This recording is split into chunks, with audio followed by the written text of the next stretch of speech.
Pamela, and you're listening to Watchmen on the Pod. All right, we're going to continue in. It is entitled Christopher Columbus, a Jew. The Navigator, the Church, and the Knights.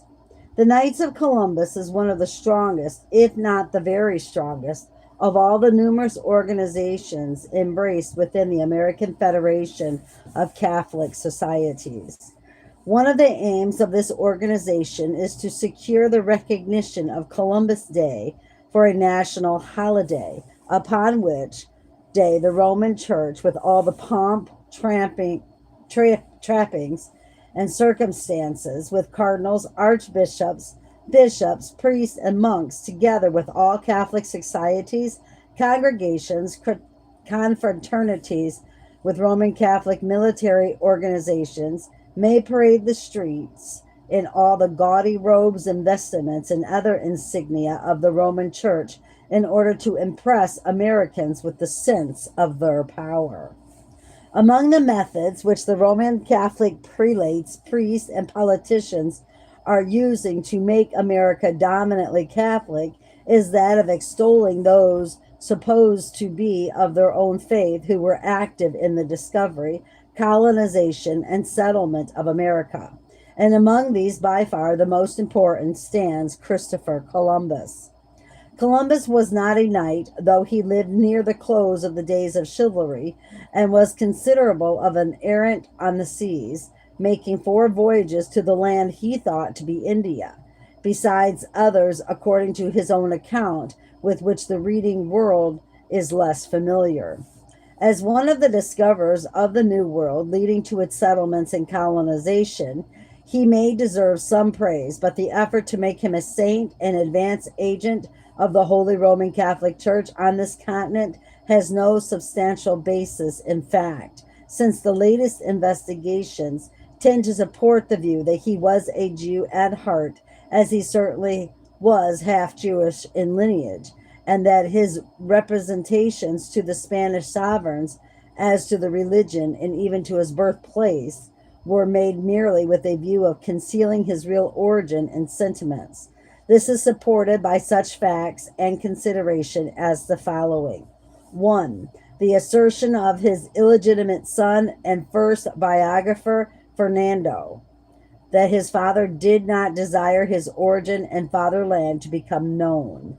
2. The answer of the same Fernando to the contemporary historian, Bishop Augustine Gustatini, that the fatherland of his fathers was a secret.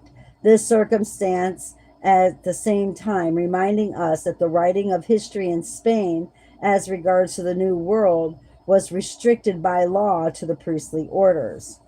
3. The testimony of Pedro de Arna, brother of Beatriz Enriquez, the mother of Ferdinando, an intimate friend of the admiral, that he had heard Columbus say he was a Genoese, but did not know where he was born. 4. In a suit as to right of entail, the masculine line of the admiral, having become extinct in 1578, no Genoese Colombo appeared to claim the right. And of the 2 Italian Colombos who presented themselves, one from Cucero and the other from Cugario, neither proved relationship. 5.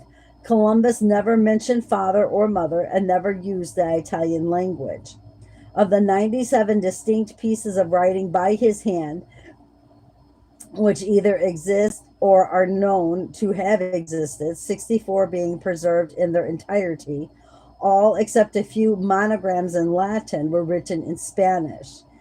Is it reasonable that a young man leaving his native land at the age of 15 should forget his own language, or that a poor young man should be able to speak and write a foreign language fluently? In the preamble to his diary, speaking of the title Khan, he says, which title is our Romance tongue, means King of Kings. 6. The name Columbus, signed to his contract with the Spanish sovereigns, was Cristobal Colon, which is not the Italian correlative of Columbus, as many suppose, but a distinct Spanish family name, though Colombo is more extensively Italian, by which name the admiral called himself to suit his own purposes, afterwards going back to the name Colon. Thus, as the Spanish writer and critic Fernando de Anton del Olmec says, we have four periods in the life of Christopher Columbus: a Spaniard in Spain before going to Geneva, an Italian in Italy on finding out the advantage of being one, a Spaniard in Spain on returning thither and believing it more practical to be such, and an Italian in Spain on being convinced of the advantage that it would bring to him. 7. Columbus said he was from Genoa and was born there, but when Ovidio wrote, not many years after the death of Columbus, it was regarded as so very doubtful where the great navigator was born that Ovidio mentions 5 or 6 Italian towns claiming the honor of his birth, and beginning with Savannah, we find each of the following Italian towns claiming the honor of having given Christopher Columbus to the world: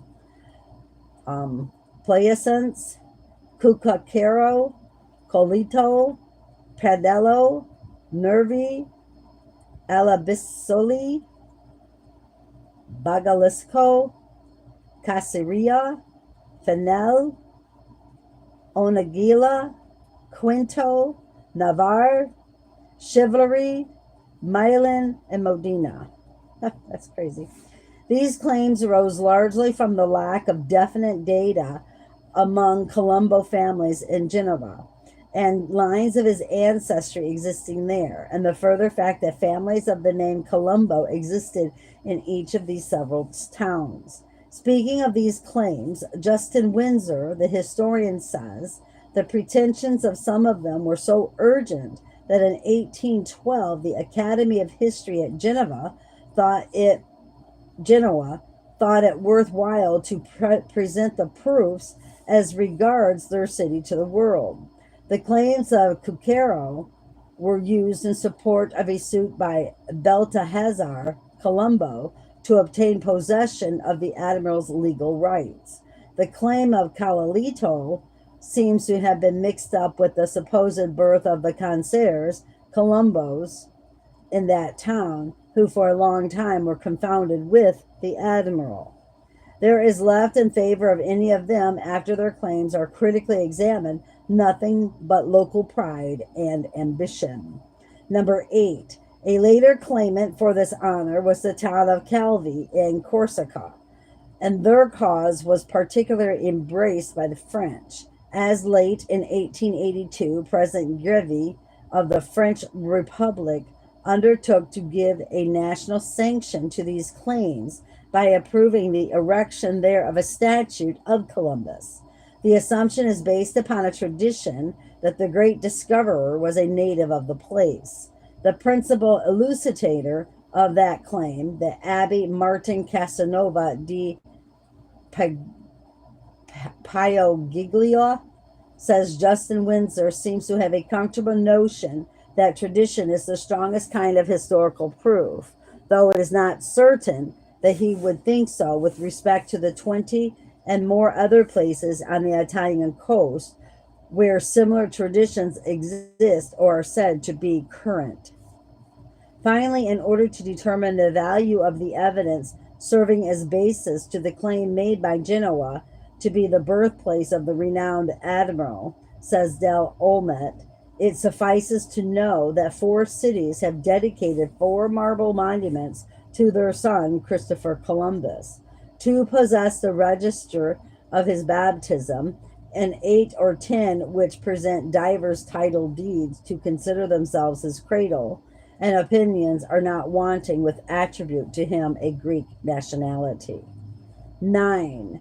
The explanation why Columbus made contradictory statements as to the date of his birth, his birthplace, and concealed his real sentiments on other questions has only recently been made clear through the discovery of 16 notarial documents ranging from 1428 to 1528 by a local historian of Pontevedra and Galicia, Spain, Mr. Garcia de la Riga.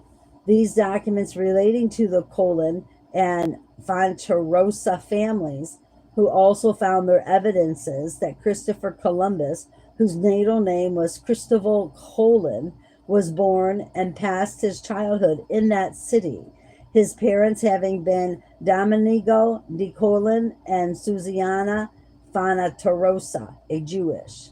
And though they probably immigrated to Genoa about 1450, when the boy Cristobal was about 15, availing themselves of commercial relations which existed between the two ports, there is no reasonable doubt remaining that Cristobal Colon was obliged to conceal his maternal origin rather than incur the dangers of the Inquisition and the prejudices of his time, since, had his birthplace and family connections been known, the fact that his mother was a Jewish would have been not merely an insuperable obstacle to his receiving the attention of Ferdinand and Isabella, but a cause for his execution, or at least expulsion from the land of his birth. For as he states in his journal, the Jews were expelled from the domains of both Ferdinand and Isabella in the very same month in which he was appointed admiral. 10. That Columbus was quite capable of such subterfuge is revealed in his own accounts of himself and otherwise. He relates how, in an early expedition as captain of a vessel under King Rainier, he deceived his own frightened crew by secretly altering the point of the compass so as to get the vessel within the Cape of Carthagena. He employed a similar artifice, it will be remembered, in his alteration of the logbook on his first voyage to America, thus deceiving his crew as to the distance that they had sailed from Palos. His early voyages, referred to by himself and supported by newfound documents, show him quite capable of deceiving even their Catholic majesties.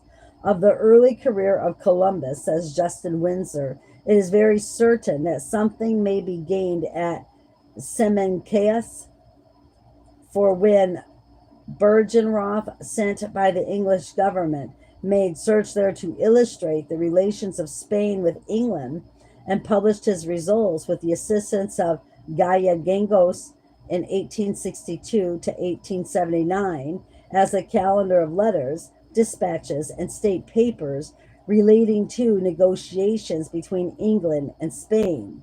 One of the earliest entries of his first printed volume, under 1485, was a complaint of Ferdinand and Isabella against a Columbus, some have supposed it our Columbus, for his participancy in the piratical service of the French.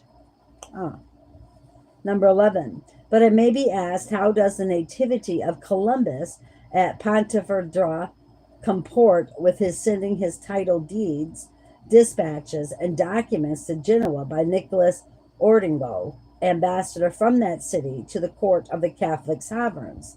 This is very reasonably answered by the discovery in the archives of Pontevedra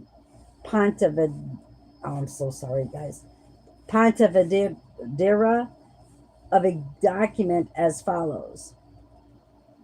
I can't do this. Order of the Archbishop of Santiago, sire of Pontevedra, ordering the council on March 15th, 1413, to pay to Mr. Nicholas D. Ordingo de Juana 15,000 maravedíes old coin in 3 sums of money. The parents of Columbus, being members of the Colon and Fonterosa families residing in Pontevedra, who immigrated later on to Italy, it may be accepted that they availed themselves of some recommendation from or of direct or indirect relations with the Ordinarios. At all events, that the ambassador Ordingo knew the true natal place of the admiral and knew how to keep the secret. may be deduced from the silence that he kept relative to the fatherland and origin of his friend, from the fact of having retained the copies entrusted to him, and which were not delivered to the authorities of Genoa until about 2 centuries later by Lorenzo Ortigo. 12. Cristobal Colon, known as Christopher Columbus, had a younger brother, Bartholomew, also a navigator, whom Columbus made Adelantado, or Governor General of the Indies, a man of importance. 2. Genoese historian Antonio Gallio, a native of Genoa, and knew the Colon family, and Bishop Gessatinini, also a contemporary of Columbus, each speaking of Bartholomew, say, a miner born in Lusitania, and Lusitania in that time of the world comprised Portugal and Galicia, in which Pavendera is located. So the probability of Cristobal's having been born in the same country and of the same Hebrew parentage as his brother is rendered well nigh certain. 13. Various historians, including Oviedo, state that the flagship of Columbus, the Santa Maria, and the vulgarly known as the Galatian, was built at Pontevedra, and Mr. L. Riga unearths a notarial contract executed at Pontevedra July 5th, 1487, freighting the vessel called Santa Maria or La Galaga, applying both names indiscriminately. 14.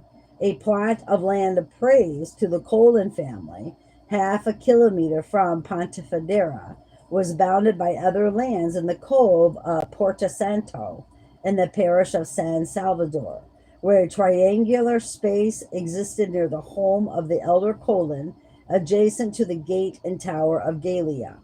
In his first voyage, Columbus named the first inland discovered San Salvador, and the fourth Porto Santo, and in his third voyage he gave the name Trinidad to the first land he saw, and called the first promontory the Cape of La Gala. 15. The wily Hebrew character of Columbus is shown in the way he overcame the objection advanced by the sovereigns and the church authorities, and that his theory of the earth's rotundity contradicts the scriptures. Cardinal Pedro Gonzalez de Mendoza, Archbishop of Toledo, finally conceded that the theory was worthy of a trial, but the great body of churchmen stood firmly by the opinions of Lacatinus and St. Augustine, says the former, ridiculing the globular theory of the earth. Is there anyone so foolish as to believe that there are antipodes with their feet opposite to ours? People who walk with their heels upwards and their heads hanging down. Well, that's what you would think with the globe. You really would, but I guess that's not how it is. But that's what you would think, really. I think. And St. Augustine declared it impossible that races on the opposite side of the earth could have descended from Adam and Eve, since there was no land passage, and it was impossible for them to have passed the intervening ocean. Oh my goodness. Columbus contended merely that the plan was worthy of the experiment, while, if successful, the wealth of the Indies would reward the effort. Gold, he says, in one of his letters, is the most precious of all commodities. Gold constitutes treasure, and he who possesses it has all the needs in this world, as also the means of rescuing souls from purgatory and restoring them to the enjoyment of paradise. Oh my God, have mercy. This last clause must have been peculiarly touching to the sovereigns, who are credited with establishing the Holy Inquisition, and who expelled 70,000 families of Jews, not allowing them to carry away their gold or silver. During their administrations, between 9 and 10,000 Jews were buried alive, 7,000 in effigy, while about 100,000 were persecuted in other ways. So you see, we're reading this book, and this book contradicts the other book that we're reading from William Guy Carr. So it's like, where is the truth in all of this? You know what I mean? Seriously. Seriously. Seriously. Okay. I'll hush. 16. The fact that the funds defraying the expenses of the first voyage, as referred to in a speech in Congress by the Honorable Julius Kahn in December 1911, were supplied by Louis de Centengle, the king's chancellor and a converted Jew, is significant. In his original account books, extending from 1491 to 1493, preserved in the Archive des Indes in Seville, Santangil is credited with an item of 1,140,000 Moravian which were given by him to the Bishop of Alva, who subsequently became the Bishop of Granada for Columbus's expedition. Just how many Jews there were in the fleet of Columbus is not known. One was Luis de Torres, a Marino or converted Jew, learned in the languages, who acted as Columbus's interpreter. Others of Jewish extraction were Mastri Burnell, the ship's physician, and Marco, the surgeon, the latter of whom had undergone penance for his faith in October 1490 at Valencia, at the same time that Ardit and Isabel, his wife, were burned to death for not adopting Catholicism. The interest of Columbus in Jews was finally shown by his legacy to the Hebrew who dwelt at the gate of the Jewry, and whom he did not otherwise name in his will, and whom certain historians believe to have been a maternal relative. 17. It has been repeatedly noted by historians that the writing of Columbus was tinctured with the style of the Old Testament. Some of his disquisitions and apostrophes would not be out of place in that reverend volume, such for illustration as his vanquishing the waterspout and his vision of the river of Bethlehem, inserted in a letter addressed to the sovereigns. The regaining of the ancient land of Judea seems to have been a fixed idea with Columbus, a project he urged upon the sovereigns and even the Pope, and concerning which he wrote in his own prophecies, the conquest of the Holy Sepulchre is the more urgent when everything foretells, according to the very exact calculations of Cardinal d'Ailly, the speedy conversion of all the sects, the arrival of Antichrist, and the destruction of the world. What does that mean? The conquest of the Holy Sepulchre is the more urgent when everything foretells, according to the very exact calculations of Cardinal d'Ailly, the speedy conversion of all the sects, the arrival of Antichrist, and the destruction of the world. I have no clue. If one who will study the writings of the 15th century, Christian and Jewish, as related to Antichrist, a new light may dawn upon him in regard to the character and real sentiments of Columbus, as there were many who regarded the papacy in its hideous perversions of morality as the real Antichrist. Yes, yes. It was an error of dissimulation, when deceit seems to have been frequently necessary to the preservation of one's life, and Columbus seems to have been adept in the art of dissembling. The person who may suspect the fervor of a Columbus was one of his tactics, says Del Olmert, being acquainted with the prevailing ideas of his country, cannot be charged with being suspicious. Columbus purposes to the Catholic sovereigns the discovery of a new world in order to conquer the Holy Land with its riches.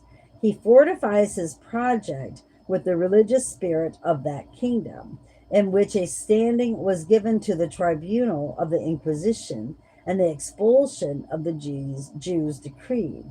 If the Admiral of the Indies, in lieu of this, had publicly declared himself a Jew, it is not venturesome to state that his project, opposed to a great part of the scientific ideas of his time, being examined by a board of theologians, would rapidly have led the renowned alleged Genoese,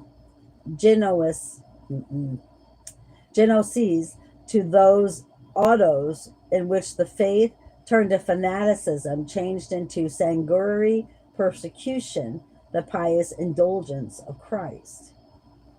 Some of this don't even make sense to me. 18. The reticence of Columbus as to his ancestry and birthplace has vacillation as to his name and his duplicity on many occasions and involving various questions are seen to be all clearly explained when we find that he was not only of Hebrew lineage but possessed of strong Jewish proclivities, thus explaining his great anxiety to regain the land of Palestine, his fervid literary style akin to the Hebrew prophets, and withal his love of gold and avaricious spirit, which led him even to acts of cruelty, as in sending a shipload of natives from Cuba to Spain to be sold into slavery. And this explanation is being accepted by all who take the time and trouble to examine it along with the collateral facts discovered by Mr. L. Riga. Not only has a favorable criticism on this conclusion being published in La Hispano Moderna, Madrid, by Fernando de Anton del Olmo, but the Spanish Encyclopedic Dictionary accepts this view in the Columbus biography. Abel Canal in Buenos Aires has written articles sustaining it, as has Martin Hume in London, and it appeals so strongly to rational minds that it may be safely used to illustrate the ancient adage that truth is mighty and will prevail. The Roman Catholic Church seems to be unfortunate in her claims as to distinguished personages, it being conclusively shown that St. Peter, upheld by the Church as the first Pope and Bishop of Rome, was never in that city. St. Patrick, claimed as the apostle and patron saint of Ireland, has been quite positively identified as a Protestant, and Christopher Columbus, the uncanonized saint of the Roman Church on this continent and the exemplar of the Knights of Columbus, is now demonstrated to have been a Spanish Jew. And according to the writings of reputable scholars, among them Mr. Justin Windsor, librarian of Harvard University, and Professor Charles Kendall Adams, LLD, president of the University of Wisconsin, Christopher Columbus was little better than a pirate, a betrayer of innocent girlhood, a wife deserter, a kidnapper, a slave trader, a tyrant, and a man of boundless cupidity, whatever that is, boundless cupidity. The Knights of Columbus, founded at New Haven, Connecticut, February 2nd, 1882, by Reverend M.J. McGivney, curate of St. Mary's Church, and including as incorporators M.C. O'Connor, M.D., James T. Mullen, John T. Kerrigan, William M. Geary, and C.T. Driscoll, had on January 1st, 1905, a total membership of 127,206 persons, 43,537 of whom were insured, and 83,669 were associate members. They are now said to be over 300,000 strong.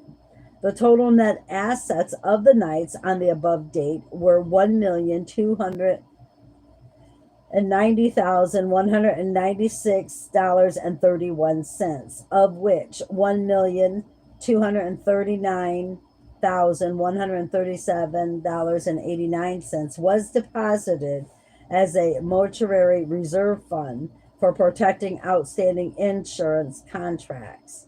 It will thus be seen to be a fraternal and benevolent order, but an admirable feature of this organization, to which Roman Catholics only are eligible, is the initiative service of 4 degrees, calculated to impress upon candidates their sacred obligations to uphold the church on this western continent discovered by the great Columbus. The relations of the knights and the church are supposed to be mutual and reciprocal. The church using the order to further its ends of capturing America, and the knights using the church to exalt the glory of Columbus, and more particularly for their own political preferment. But some of the far seeing leaders of the hierarchy think there has been a mistake made in permitting such a young and vigorous order to participate in church affairs and to take root within the very pale and under the fostering care of the church. Some few years ago, Bishop Jansen of the Diocese of Bellevue, Illinois, forbade the establishment of a council of knights in his diocese. The late Bishop of Hartford, Connecticut, also opposed the policy of the church in organizing and supporting the knights in any way, on the ground that sooner or later they would operate after the manner of a cancer in the human body and prove stronger than the church itself. Various other dignitaries, bishops and archbishops, even ostensibly ardent members of the organization, were so impressed with similar ideas that secret appeals were made to the Vatican to withdraw its sanction from the organization.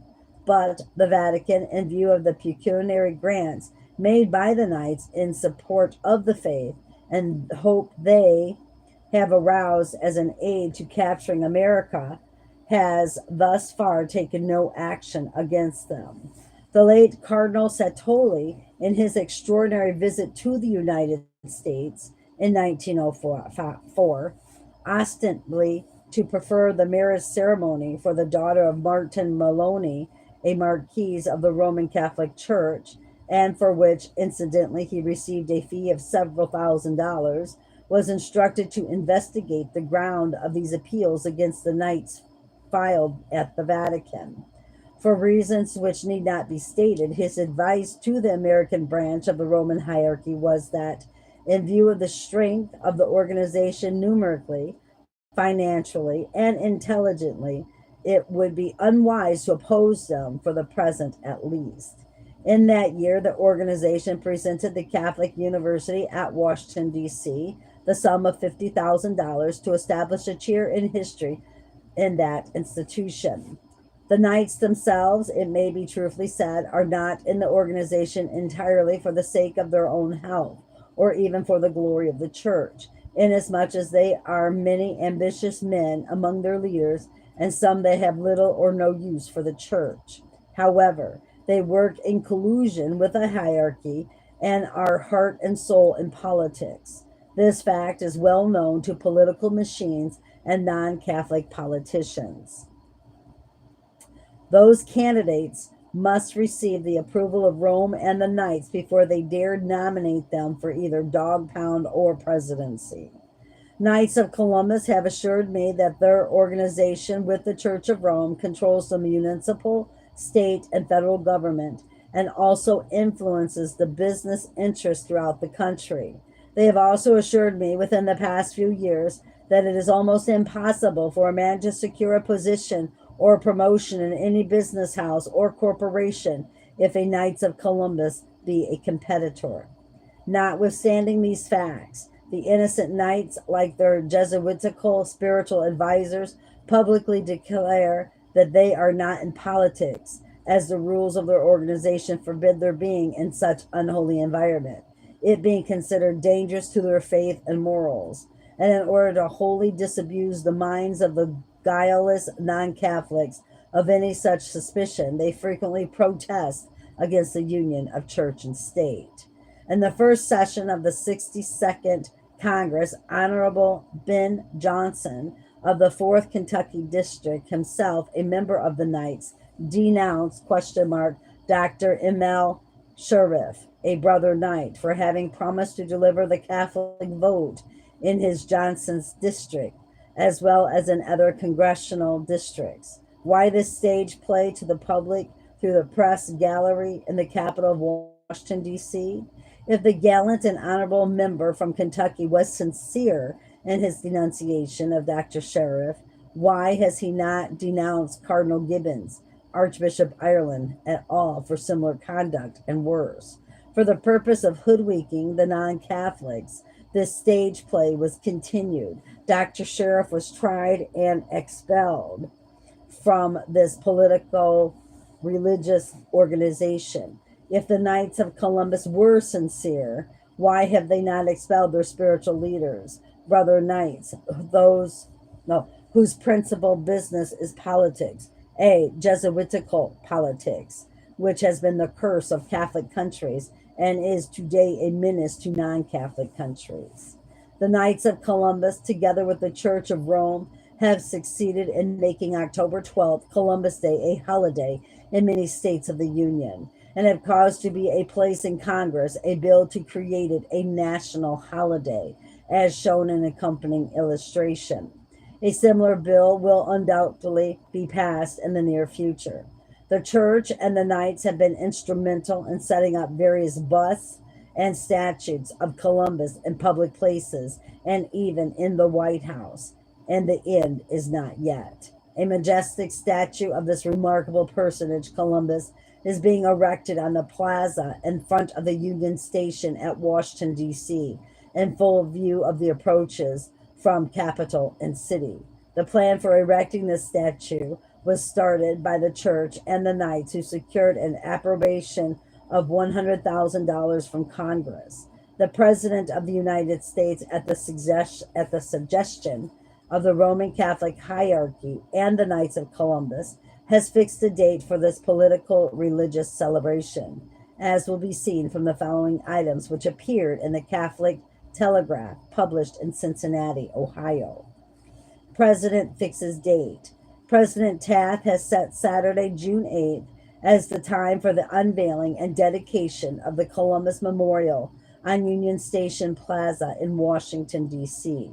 The date was fixed following a conference on February 17th with James A. Flattery, Supreme Knight of the Knights of Columbus, Edward L. Hearn, Commissioner on the part of the Supreme Council of the Order, and Colonel K. Spencer Cusby of the War Department. Preparations are being made in Washington to accommodate 50,000 visitors. Monsignor Flattery and Hearn, before attending this conference, received instructions from their spiritual bosses, Gibbons, Farley, and O'Connell, the American princes of the Church, who will control the ceremony and be the principal attraction on the above date. Taft and other prominent plebeian non-Catholic politicians being permitted within the show ring to assist.